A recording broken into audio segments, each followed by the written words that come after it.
Assalamualaikum warahmatullahi wabarakatuh.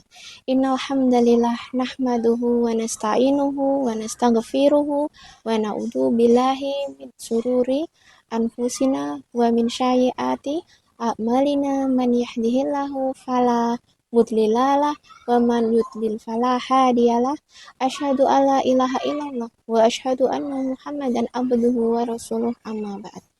Saudara muslimin yang dirahmati Allah, segala puji bagi Allah Rabbi semesta alam yang memerintahkan kita untuk terus bertakwa kepadanya.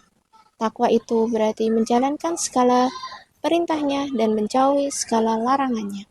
Di antara bentuk takwa adalah menerima takdir Allah yang dirasakan baik maupun buruk. Salawat dan salam semoga senantiasa tercurah kepada Nabi akhir zaman, suri tauladan kita semua, yaitu Nabi kita yang mulia, Nabi Muhammad SAW. Saudara muslimin yang dimuliakan Allah, seorang ulama dari Suriah bercerita tentang doa yang selalu ia lantunkan. Ia selalu mengucapkan doa seperti berikut. Allahumma rzuqna kama tarzukul bugots, yang artinya, ya Allah, berilah aku rizki sebagaimana engkau memberikan rizki kepada bugots. Lalu, apakah bugots itu dan bagaimana kisahnya? Bugots, anak burung gagak yang baru menetas. Burung gagak ketika mengerami telurnya akan menetas mengeluarkan anak yang disebut bugots. Ketika sudah besar, dia menjadi gagak atau sering disebut gurap. Lalu, apa perbedaan antara bugots dan juga gurap? Ya, telah terbukti secara ilmiah, anak burung gagak ketika baru menetas warnanya bukan hitam seperti induknya, karena ia lahir tanpa bulu. Kulitnya pun berwarna putih. Di saat induknya menyaksikannya, ia tidak terima jika itu adalah anaknya, hingga ia tidak mau memberikan makan bahkan minum. Lalu hanya mengintainya dari kejauhan saja. Anak burung kecil malang yang baru menetas dari telurnya itu tidak memiliki kemampuan untuk bergerak banyak ataupun terbang. Lalu bagaimana ia makan dan juga minum? Ya, Allah yang maha pemberi rizki, yang menanggung rizkinya, karena dialah yang telah menciptakannya. Allah menciptakan aroma tertentu yang keluar dari tubuh anak gagak yang dapat mengundang datangnya serangga ke sarangnya. Lalu, berbagai macam ulat dan serangga berdatangan, sesuai dengan kebutuhan anak gagak. Lalu, bagaimana ia makan dan minum? Ya, Allah yang maha pemberi rizki, yang menanggung rizkinya, karena dialah yang telah menciptakannya. Allah menciptakan aroma tertentu yang keluar dari tubuh anak gagak yang dapat mengundang datangnya serangga ke sarangnya. Lalu berbagai macam ulat dan juga serangga berdatangan sesuai dengan kebutuhan anak gagak. Lalu ia pun memakannya. Masya Allah.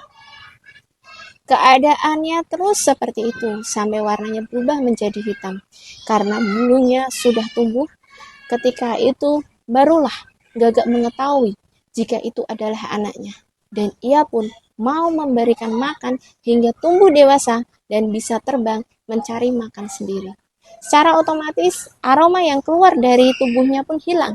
Serangga-serangga tidak berdatangan lagi ke sarangnya. Nahnu qasamna bainahum ma'isyatahum fil hayatid dunya. Artinya, kamilah yang menentukan penghidupan mereka dalam kehidupan dunia. Quran Surah Az-Zukhruf ayat 32. Rizkimu akan mendatangimu dimanapun engkau berada, selama engkau menjaga ketakwaanmu kepada Allah. Sebagaimana sabda Rasulullah SAW, sesungguhnya malaikat Jibril membisikkan di dalam kalbuku bahwa seseorang tidak akan meninggal sampai sempurna seluruh rizkinya. Ketahuilah, bertakwalah kepada Allah dan perindahlah caramu meminta kepada Allah. Jangan sampai keterlambatan datangnya rizki membuatmu mencarinya dengan cara bermaksiat kepada Allah. Sesungguhnya tidak akan didapatkan sesuatu yang ada di sisi Allah kecuali dengan mentaatinya. Jadi, tidaklah pantas bagi orang-orang yang beriman berebut rizki dan seringkali tidak mengindahkan halal atau haramnya rizki itu dan cara memperolehnya. Yuk, introspeksi diri, apakah muamalah dan pekerjaan yang kita lakukan ini sudah sesuai dengan hukum Allah atau belum? Mengetahui status hukum perbuatan dulu, baru berbuatlah, itulah sikap selayaknya seorang muslim. Allahumma fikni bihalalika an haramik wa aknini bifadlika aman siwa.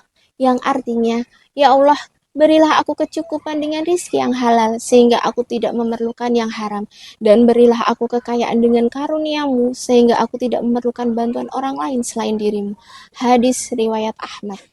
Di akhir kultum ini mengajak saudara muslimin sekalian, mari untuk sama-sama mengintrospeksi diri kita, sejauh mana nilai ketakwaan kita dan sebanyak apa istighfar kita setiap harinya.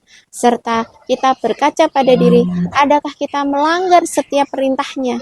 Karena jangan sampai kita mengharapkan banyak nikmat dari Allah, tapi lalai dengan perintahnya, bahkan sampai berani melanggar perintah-perintahnya.